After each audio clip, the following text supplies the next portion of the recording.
The mist rolled thick across the cobbled streets of Dover, swallowing the glow of the gas lamps one by one. At the stroke of midnight, the silence of the station yard was broken by the rattle of carriage wheels, yet when the watchman turned his head, there was nothing. No horse, no coachman, no carriage, only the echo of its passing. By dawn, the disappearance of Lord Henry Chatterton's private carriage and the man himself would be the talk of London.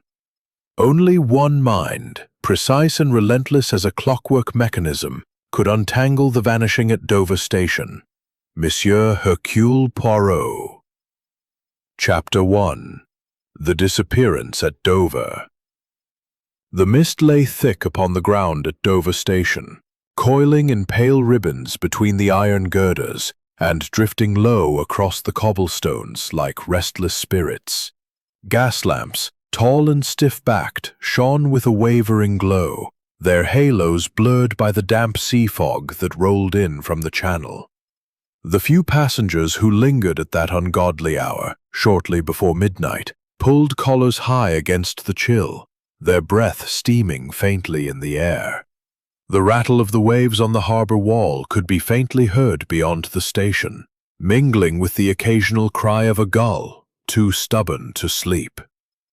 It was here, amidst this uneasy quiet, that a singular event occurred, one destined to baffle railwaymen, confound policemen, and send whispers through the drawing-rooms of London. For on this night, Lord Henry Chatterton, a nobleman of considerable repute and notoriety, embarked upon a journey to London in his private carriage, a carriage that by morning would be gone as though it had never existed.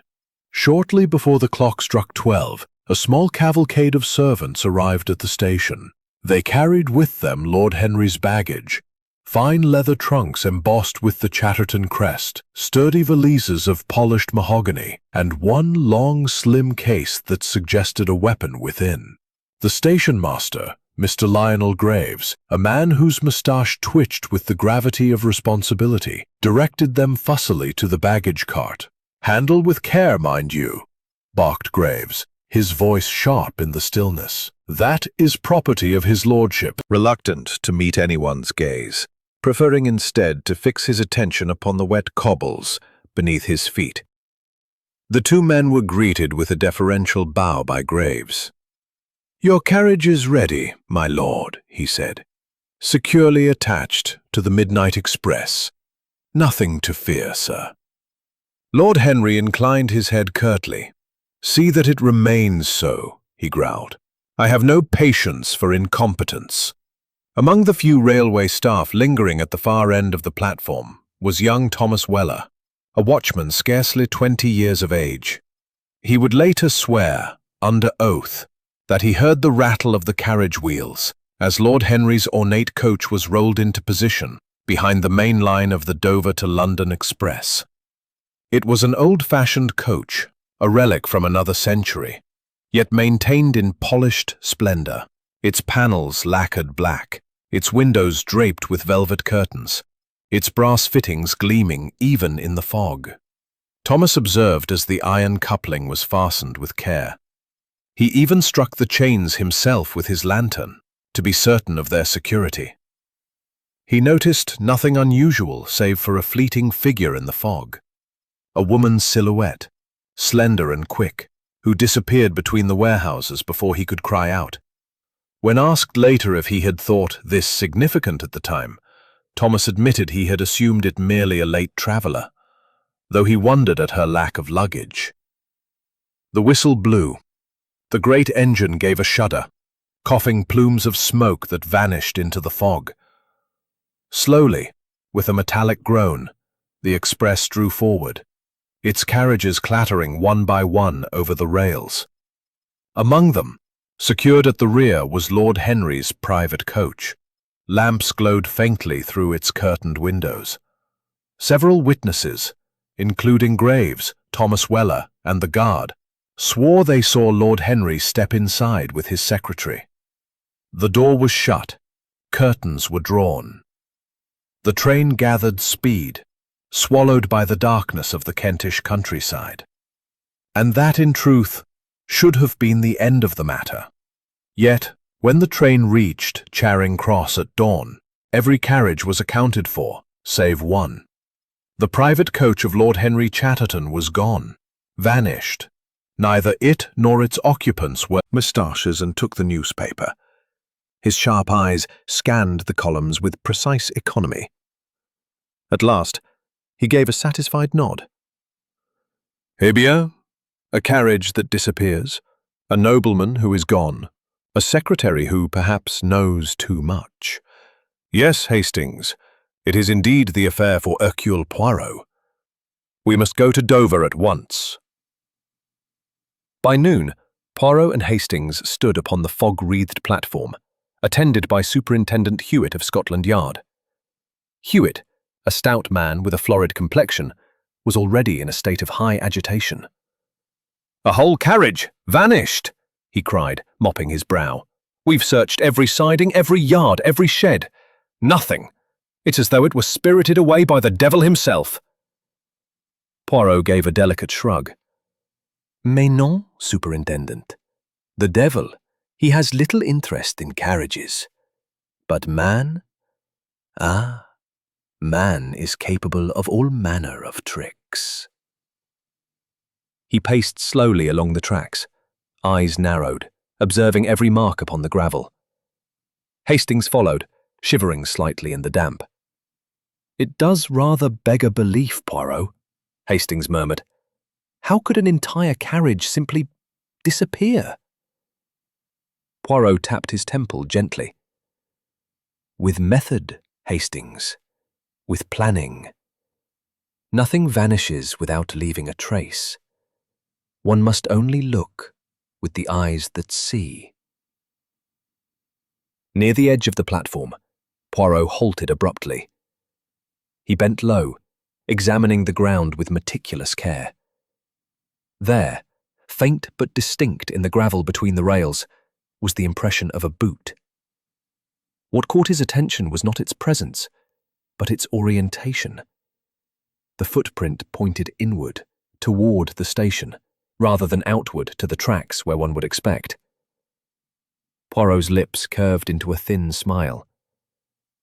"Regardez, Hastings. The footprint. She points the wrong way." Hastings leaned over, squinting. "Good Lord, you're right. But what does it mean?" Poirot straightened, brushing a speck of dust from his immaculate cuff.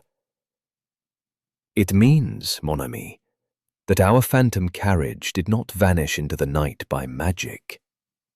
It was helped. Helped by someone plays involved, then the hand that struck must be close at hand.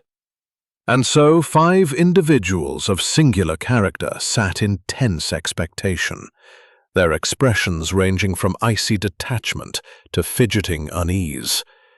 It was into this tableau that Hercule Poirot entered, trim and immaculate, as though not a speck of Dover fog dared alight upon his perfectly pressed suit. Hastings followed in his wake, his solid frame somewhat more rumpled by the journey. Poirot's sharp gaze swept the room, noting each face with the quickness of a man accustomed to cataloguing detail. A clenched jaw here, a nervous flicker of the eyes there. "Mesdames, messieurs," he said with a slight bow, his accent lending a silken quality to the formal greeting. "I thank you for your patience.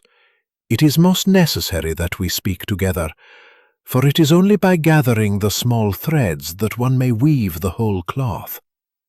And what cloth do we have here? A nobleman vanished, a carriage gone as though by the hand of a magician. But there is no magician, only the minds of men." A murmur ran around the room. Hastings, ever loyal, cleared his throat and looked about as though to reassure them. Poirot seated himself at the head of the long table, folding his hands neatly before him. "Permit me, Superintendent, to speak first with those most nearly concerned," he said. Hewitt grunted his assent, mopping his brow with a large handkerchief. Lady Eleanor Chatterton, widow in all but name, was the first to command attention. She sat with spine straight as a rapier, clad in black velvet that set off the ivory pallor of her face. A string of pearls rested at her throat, her gloved hands folded with studied serenity. Yet serenity, Poirot observed, could mask a multitude of storms. "You are the wife of Lord Chatterton," he said gently. Her gaze met his without flinching. "I am, Monsieur Poirot, though whether that title remains mine much longer depends upon what you discover, does it not?" Her voice was cool, measured, but the words carried an undertone of bitterness that did not escape Poirot's drawn, his eyes darting nervously from face to face as though seeking an ally in a room bereft of friends. "You accompanied Lord Chatterton to Dover?" Poirot inquired. "Yes, sir," Redfern stammered. He instructed me to travel with him, to remain close. I had no choice." "No choice, monsieur? You speak as though it were a burden." Redfern coloured.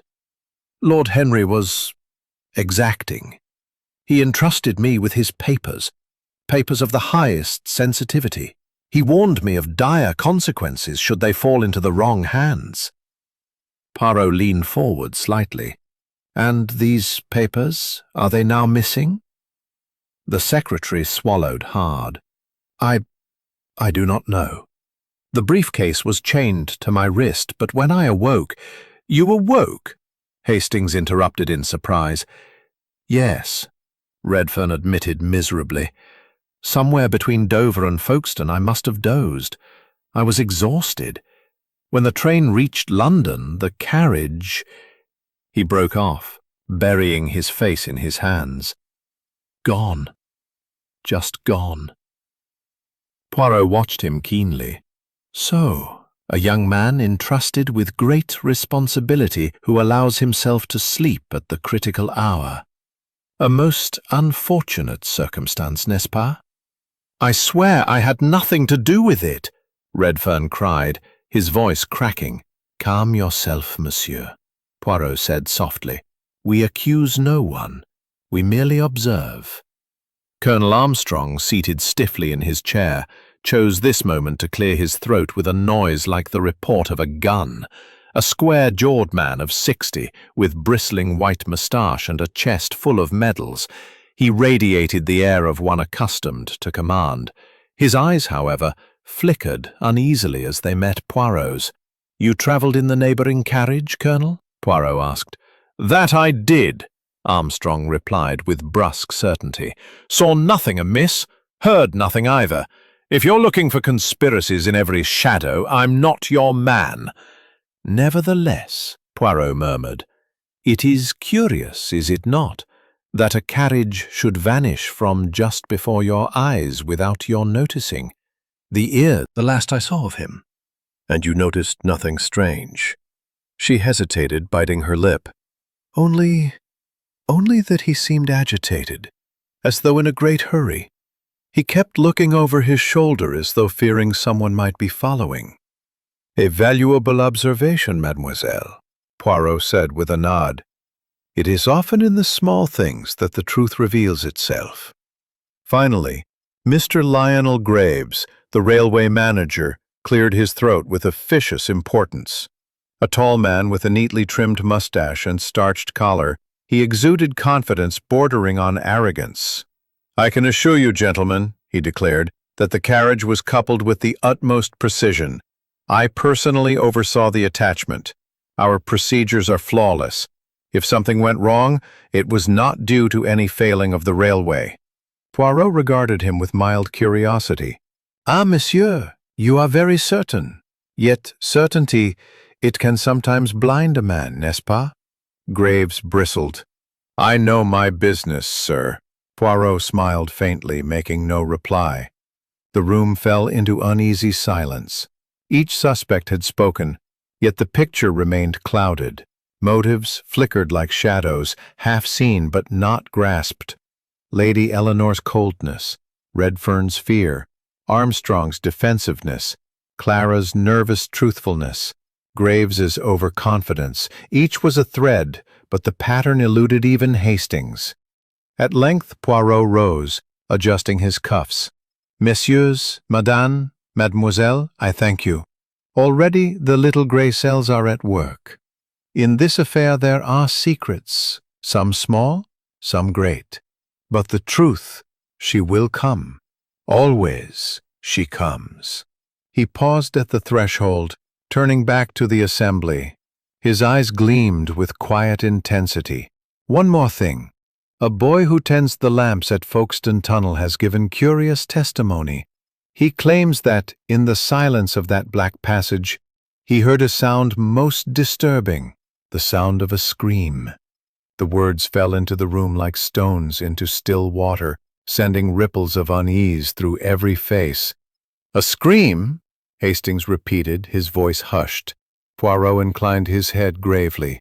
"Oui, mon ami, a scream." Had swallowed countless trains on their way from coast to capital. The road wound upward through damp countryside, hedges gleaming with dew, sheep huddled in fields as though in mute conspiracy. Hastings, at the wheel, grumbled cheerfully. "I can't say I relish the idea of crawling about in tunnels, Poirot. Beastly places, dark, dripping, full of rats, I shouldn't wonder." Poirot, seated neatly beside him, dabbed an imaginary speck of dust from his sleeve. "The tunnel, Hastings, it is most instructive.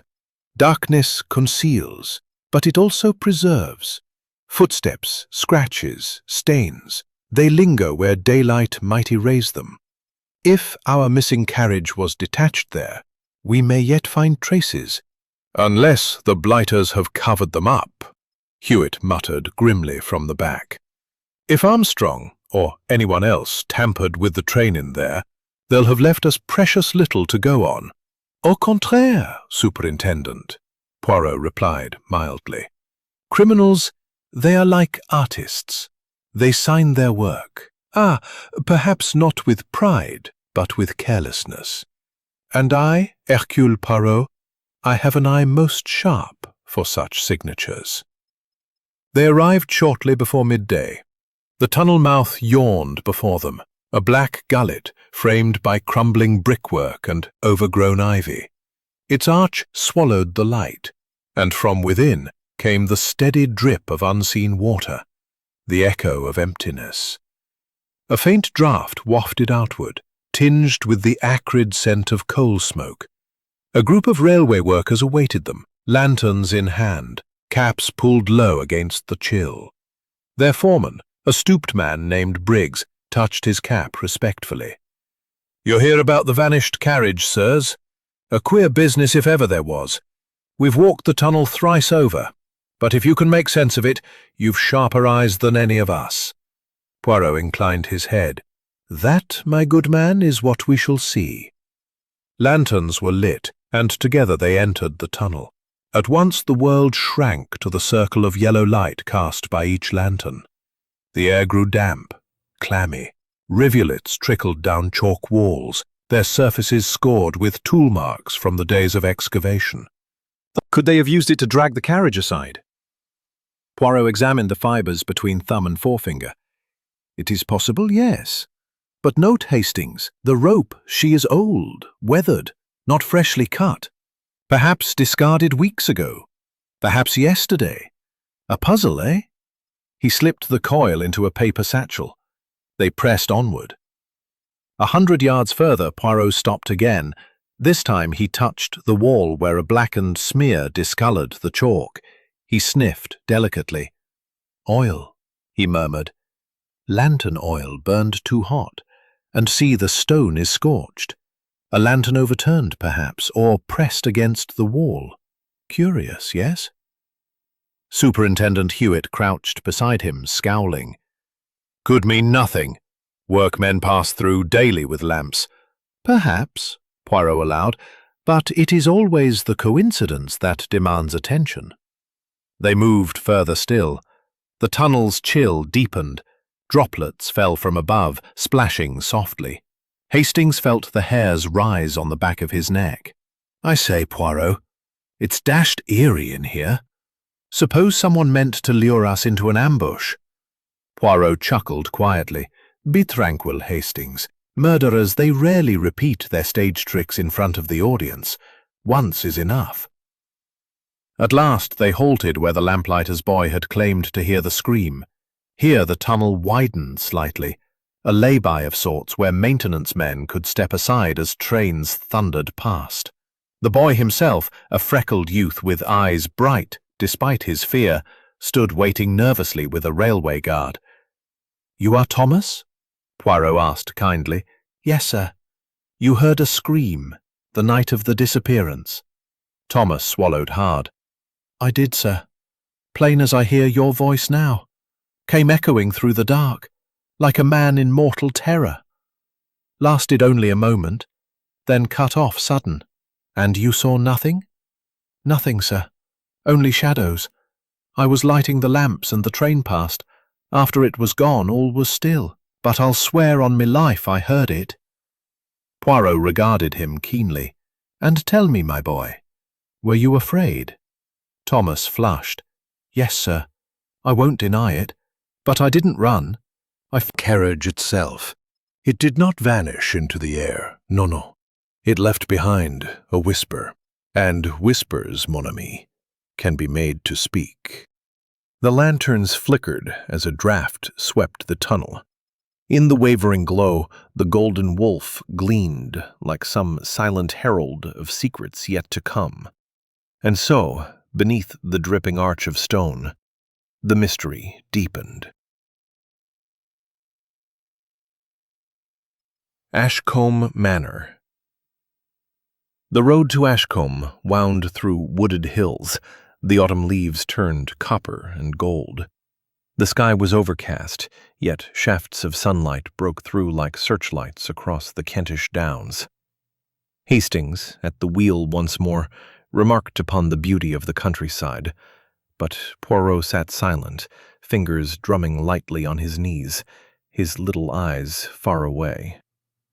Superintendent Hewitt occupied the rear seat with his habitual frown, though whether it was directed at Poirot's methods or at the sheer strangeness of the case was impossible to say. At length the great gates of Ashcombe Manor appeared, wrought iron curlicues crowned with the wolf rampant, the Chatterton crest. Beyond them the drive swept upward through clipped lawns toward the sprawling manor house of grey stone, turrets and gables silhouetted against the pale sky.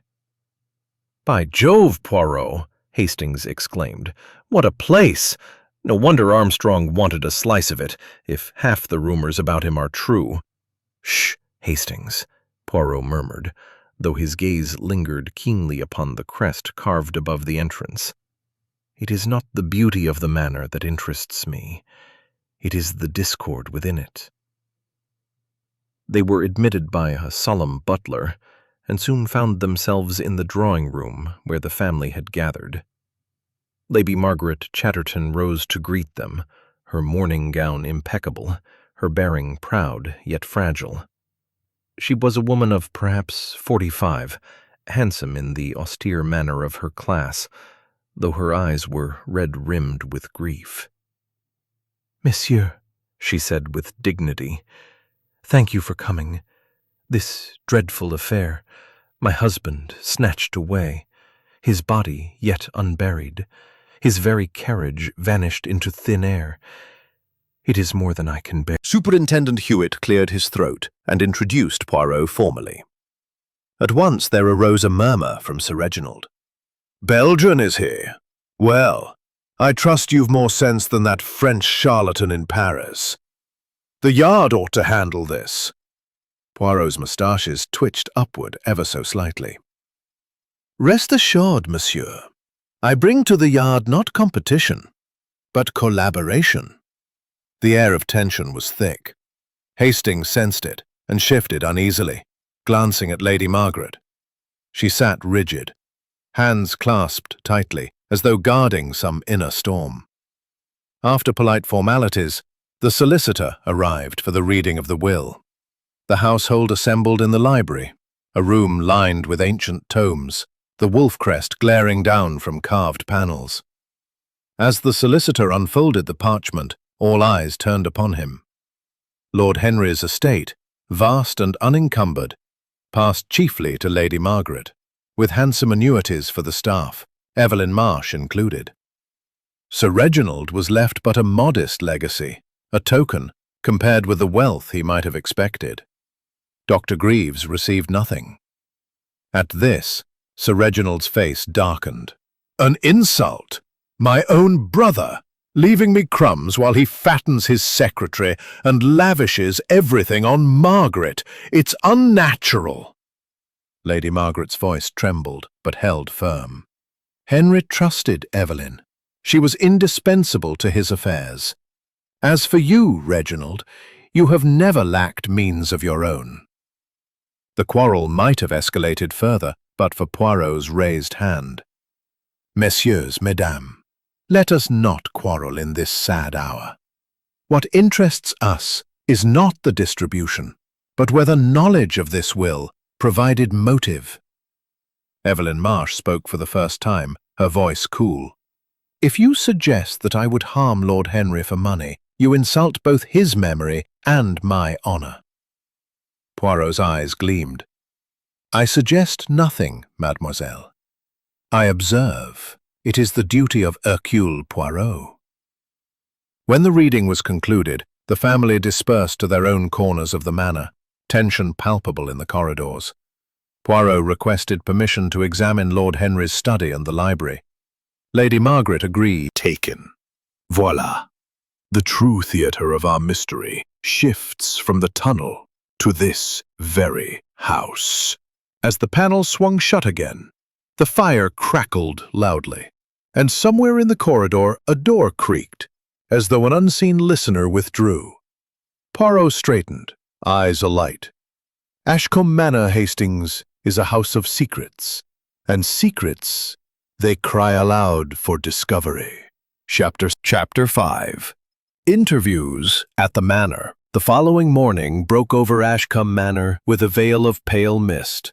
The lawns glistened, each blade tipped with dew, and the long windows caught a wan light that made the house appear at once stately and mournful. Poirot, having risen early, partook of chocolate in his chamber, then descended to the drawing-room, where Hastings already awaited him with a newspaper. Superintendent Hewitt had lodged nearby, but arrived punctually, his boots muddy from the lane. "Today," Poirot announced, warming his hands before the fire, "we conduct our little conversations. Each person shall speak, and Hercule Poirot shall listen. It is amazing, mon ami, what people reveal when they believe themselves to be discreet." Hastings folded the paper. "You think one of them knows more than they've said?" "I think," Poirot replied softly, "that one of them knows everything." The butler ushered in Lady Margaret first. She was pale, her morning gown severe, but her composure unbroken. She sat gracefully, folding her hands in her lap, and regarded Poirot with quiet dignity. "You wish to question me further, monsieur? If you permit," Poirot said gently. "Madame, your husband, was he troubled of late? Did he speak of threats or of enemies?" Her gaze flickered toward the window. "He had many enemies, Armstrong among them, though Henry dismissed him as a charlatan. There were quarrels with Reginald, too, about business matters. But Henry was strong. He would not confide weakness, even to me." Poirot leaned forward. "And yet, madame, you bear a burden in your eyes, something unsaid. Will you not trust me?" Her lips tightened. For a long moment she was silent. At last she said, "My husband was not faithful. There was a woman some years ago. A foolish indiscretion, he called it. He promised it was over, but I sometimes wondered. He received letters, unsigned. I never confronted him. Perhaps I was afraid. Her voice faltered. She rose suddenly. "Excuse..." "You're wrong. I may have envied him, but I'm no killer. Were you at the manor on the night of the tragedy?" "Yes. I dined with friends at Maidstone, returned after midnight. Ask the servants, they'll confirm it." Poirot inclined his head, but his eyes lingered upon Reginald's twitching fingers. The man dabbed at his brow with a handkerchief, then blustered something about a hunt, before excusing himself abruptly. Dr. Lionel Greaves was next. He entered briskly, pince-nez gleaming, hands folded behind his back. "I understand you wish to interrogate me, monsieur, but I assure you, my role is merely that of physician. I treated Lord Henry for mild gout and an occasional palpitation of the heart. Nothing fatal." "Did you approve of his business with Armstrong?" Poirot asked. The doctor's mouth tightened. "Certainly not. Armstrong was a parasite, a swindler. But Henry insisted he knew what he was about. When a man is blinded by greed, even the wisest counsel avails little." Poirot tilted his head. "And you, doctor, were you yourself in want of money?" Greaves's face hardened. "I live modestly, sir. My income is sufficient. I did not require Lord Henry's wealth, nor his widow's." Poirot noted the faint stress upon the final words. The glance, quick, sharp, toward the corridor through which Lady Margaret had passed. He made no comment, but his moustaches twitched slightly. Last came Evelyn Marsh. She entered quietly, carrying a folder of correspondence. She placed it upon the table with efficient precision, and sat, hands folded. Her composure was remarkable. Her eyes, however, were watchful. "Mademoiselle," Poirot began, "you were devoted to Lord Henry, I think. I was his secretary. My devotion was to my work. He trusted me." Poirot opened the folder. Inside were letters, neatly ordered, but one envelope lay apart, its flap torn, its paper creased. It was unsigned, the handwriting angular and hurried. Poirot lifted it delicately. It read only, "You will pay for your betrayal. Midnight. Be ready." Hastings gasped. "Good heavens!" Poirot's gaze flickered to Evelyn. "Mademoiselle, you did not think to mention this." "Bit. And why was it hidden, here in Ashcombe, until today?" The fire crackled, throwing long shadows across the paneled walls. Poirot stood very still, his fingers tapping the envelope, while outside a rook cawed harshly in the misty morning.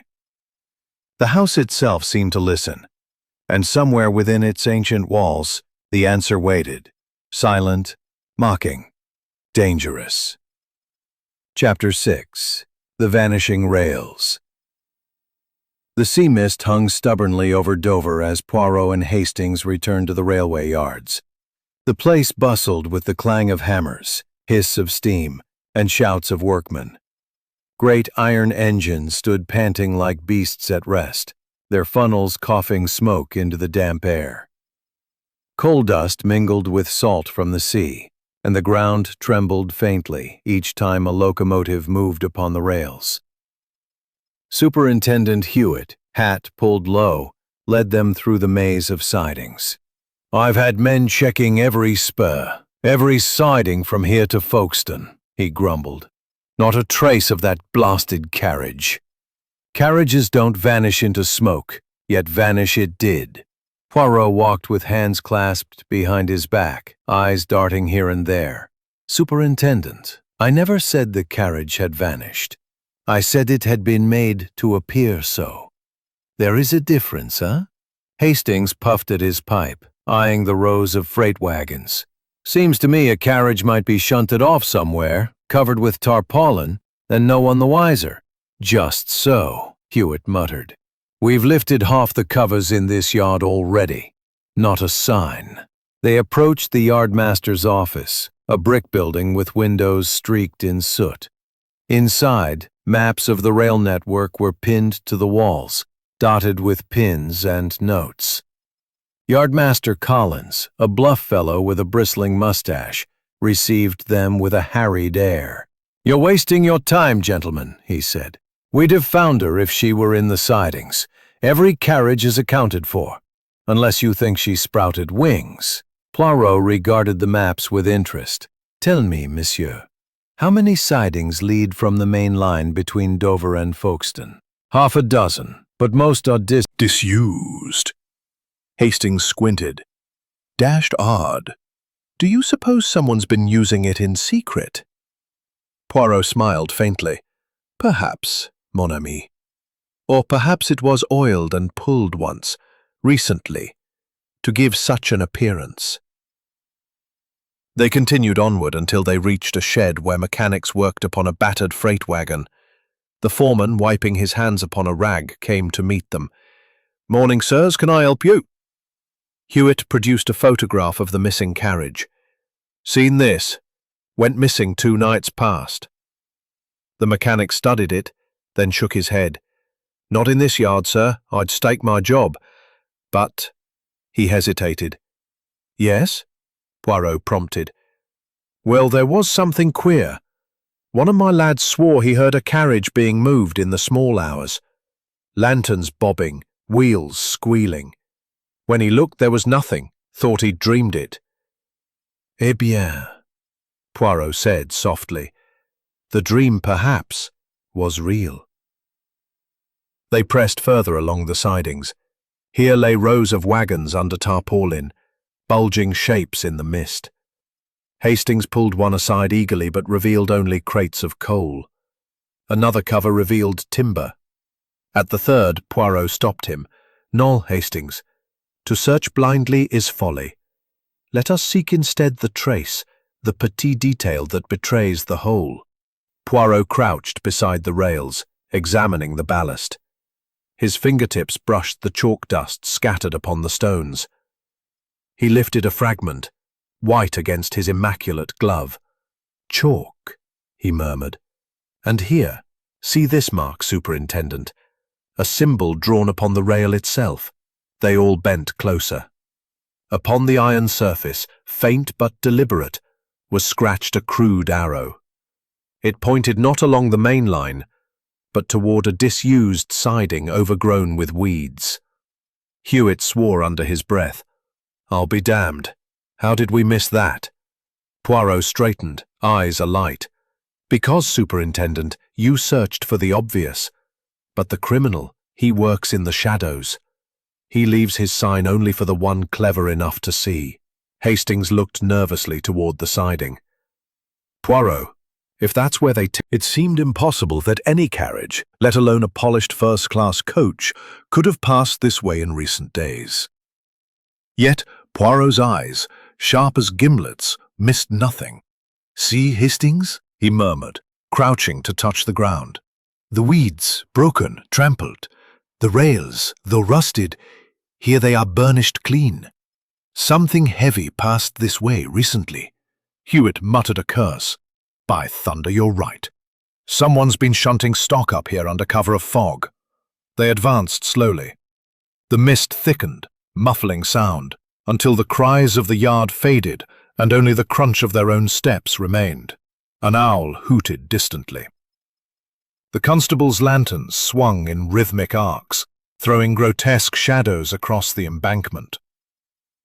After some 50 yards, the siding ended in a cluster of derelict sheds, roofs sagging, timbers black with damp. Against the far wall stood a line of wagons beneath tattered tarpaulin. Hastings gave a low whistle. "Well, I'll be hanged. If that doesn't look like the perfect place to hide a carriage, I don't know what does." Hewitt barked orders. The constables tugged at the first tarpaulin, revealing stacks of rotting timber. The second covered crates of rusted machinery. At the third wagon, Poirot raised a hand. "Attend, mes amis. Before you uncover, observe." He pointed delicately at the ground. There, in the damp soil, were deep, parallel grooves, marks of wheels dragged across uneven ground. Beside them lay a broken lantern, its glass shattered, the wick still black with recent flame. A dark stain mottled the earth nearby, gleaming faintly in the lantern light. Hastings bent low. "Good Lord, Poirot, that's blood!" "Perhaps," Poirot murmured, touching it with a gloved finger. "Or oil, thickened by damp. In either case, it speaks of struggle." The constables, undeterred, hauled away the third tarpaulin. For a breathless instant, all three men expected to see the gleam of polished mahogany, the velvet of Lord Henry's carriage. Instead, only scrap iron, wheels, rods, and battered panels, piled haphazard. Hewitt swore. "Damnation! Another Railway company's stencil, but a crest, a wolf rampant, barely visible. Poirot traced it with his gloved finger. "The Chatterton crest," he murmured. Hewitt leaned closer, startled. "But that means exactly." Poirot's eyes gleamed. This wagon once belonged to Ashcombe Manor's private stock. It was sold, perhaps, or left derelict. And yet here it lies, deliberately placed, waiting for us to find.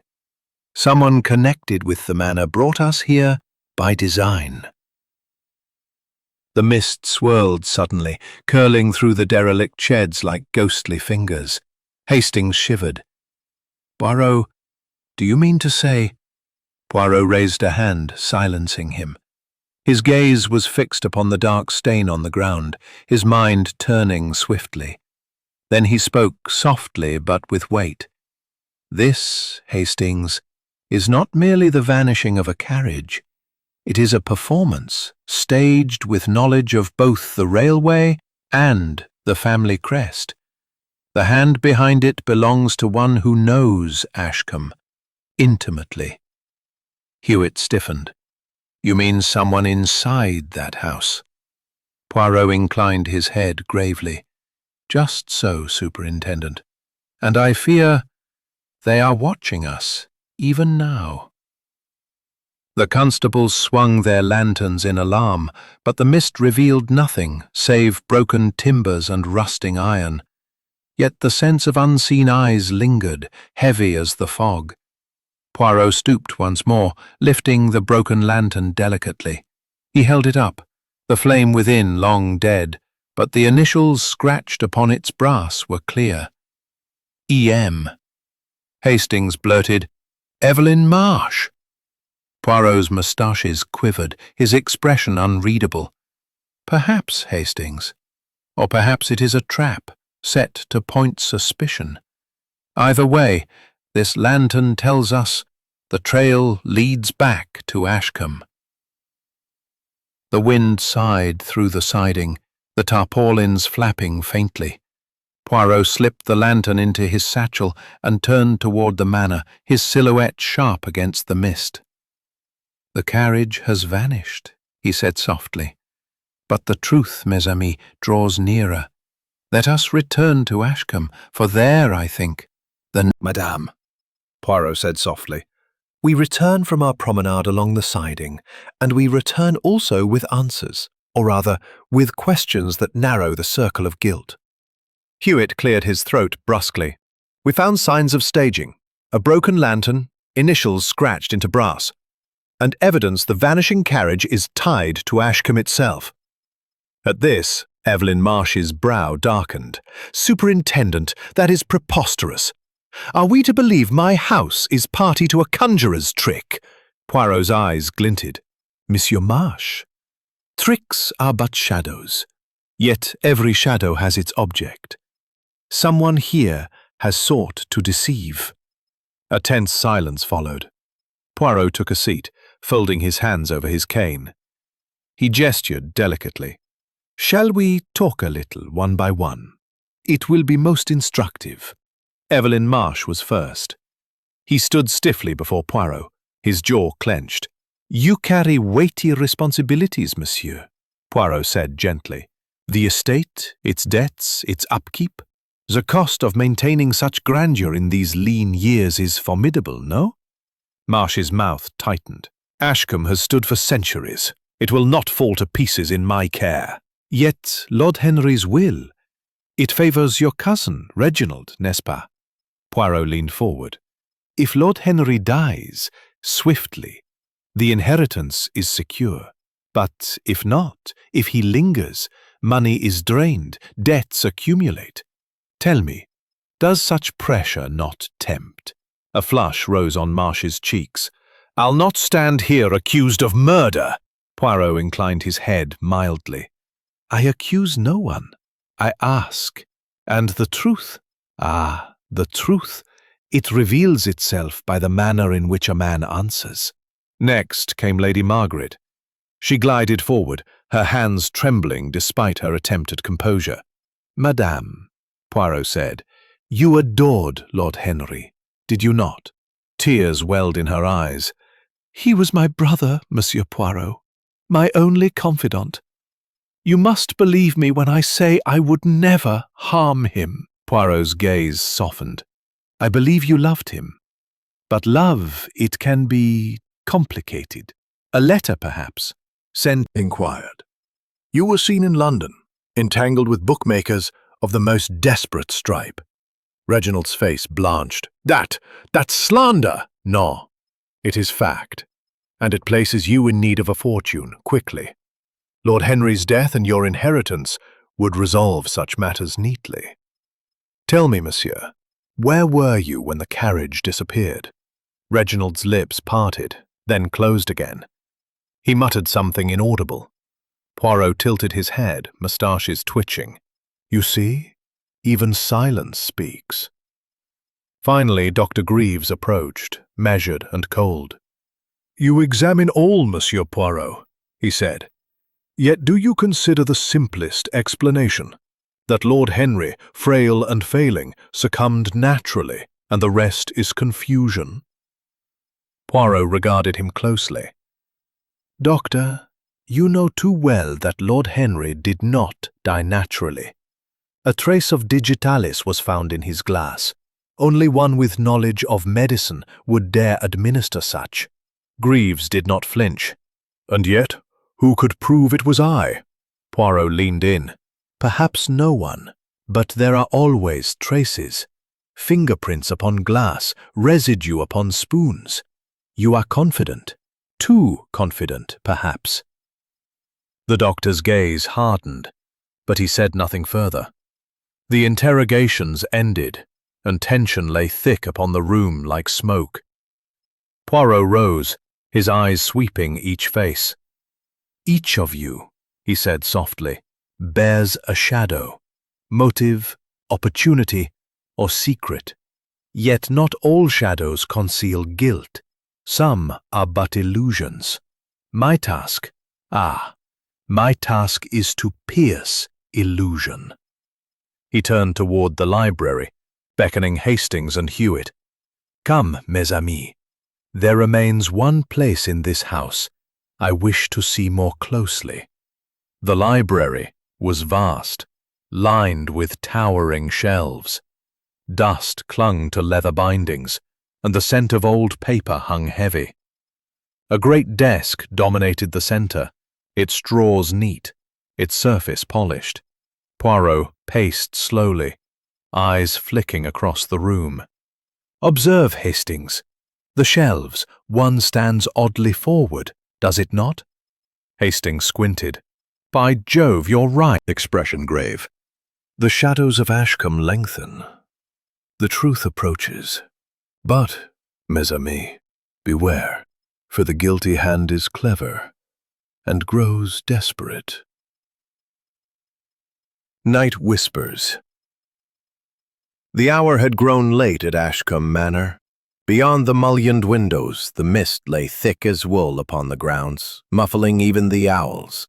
Within, lamps burned low, corridors stretched shadowed and silent, and each footstep echoed faintly, as though the very walls listened. Poirot refused rest. He sat in a high-backed chair in the library, mustaches gleaming, eyes half-closed in thought. Hastings, drowsy beside the fire, puffed anxiously at his pipe. Superintendent Hewitt had retired only reluctantly, leaving 2 constables stationed in the hall. The household, though dismissed, remained wakeful. Poirot knew by instinct that none within Ashcombe slept soundly this night. At length, Poirot stirred, rising without a sound. "Hastings, mon ami," he whispered. "Come. The night. It whispers secrets that the day conceals." Hastings groaned but obeyed, trailing after him through the dimly lit corridor. Their lanterns threw shifting shadows across the portraits of grim-faced ancestors. The silence was oppressive, broken only by the faint creak of ancient timber. Poirot halted suddenly, tilting his head. "You hear it?" Hastings strained his ears. Faintly, very faintly, came a sound, a metallic scrape, then a dull thud, from somewhere deep within the house. "Good Lord," Hastings murmured. "It came from below." "Just so," Poirot said. "We follow." They descended into the cellar, where stone walls sweated with damp and barrels of wine lay dust-shrouded. Their lanterns glowed dimly in the chill air. Poirot moved with surprising swiftness, inspecting walls, floors, corners. He paused by a stack of crates and knelt, brushing aside cobwebs to reveal a patch of stone that rang hollow when tapped. "See, Hastings, this is no mere cellar wall. It conceals." With effort, they shifted the crates. Poirot pressed upon a faint seam in the Carriage that vanished from the siding. It did not vanish at all. It was brought here, into the bowels of Ashcombe. They pressed onward. At intervals, broken lanterns lay discarded, wicks still stained. At one point, Hastings stumbled over a scrap of velvet upholstery, torn and left behind. He lifted it in awe. "From the missing carriage, without doubt," Poirot murmured. "Our phantom train has left its shadow." But as they turned a bend, Hastings froze. A figure moved ahead, fleeting in the darkness, carrying a lantern low. Before Hastings could cry out, Poirot clamped his arm. "Silence, Hastings. We watch. We do not announce ourselves." The figure disappeared into a side corridor. They gave cautious chase, but when they reached the junction, only silence and emptiness remained. A faint echo lingered, footsteps receding into blackness. "Someone knows we are here," Hastings whispered. Poirot's face was grave. "We, and that someone is desperate." They explored further. The tunnel widened into a cavernous chamber, where old mining timbers supported the roof. In the center stood the unmistakable shape of iron rails, laid crudely across the earth, leading to a heavy wooden door banded with iron. Poirot approached slowly, lantern raised. The door bore fresh scratches, as though prized open and closed repeatedly. Upon its surface, half buried in dust, was another chalk mark, the same crude arrow that had led them to the siding. "Mon Dieu," Poirot whispered. "The trick becomes clear. They built not merely a deception of place, but a pathway, a railway beneath the earth." Hastings' eyes widened. "But what's beyond that door?" Poirot pressed his ear against the wood. From the other side came a faint sound, the low rhythmic drip of water, and something else, the faint hum of machinery. He straightened, his eyes alight with triumph. "Beyond this door lies the answer, Hastings. The fate of the vanishing carriage, and perhaps of Lord Henry himself." Hastings shuddered. "Shall we force it open?" Poirot shook his head. "No, the time is not yet. Forcing would only warn the guilty. We must return, gather proof, and prepare. To rush now would be—" Hastings stared in awe. "By Jove! But who could have arranged such a scheme?" Poirot lifted a finger. "Patience. The guilty hand shows itself already. Did you not notice the initials upon the lantern in the siding, and the ledger hidden in the library? Ah, Hastings, soon the puzzle will be complete." He paused, his gaze drifting back toward the cellar wall, as though seeing through stone. His voice grew low, ominous. But tonight we have learned this. Ashcombe Manor itself is complicit. Its walls, its passages, its very bones conceal the truth. And within, one among our company waits, desperate, cornered, prepared for anything. The wind howled faintly beyond the windows. Somewhere in the house above, a floorboard creaked as if under a stealthy step. Poirot turned sharply, eyes narrowing. "Mon ami," he whispered, "we are not alone." Chapter 10. The Final Revelation. The drawing room of Ashcombe Manor seemed charged with storm.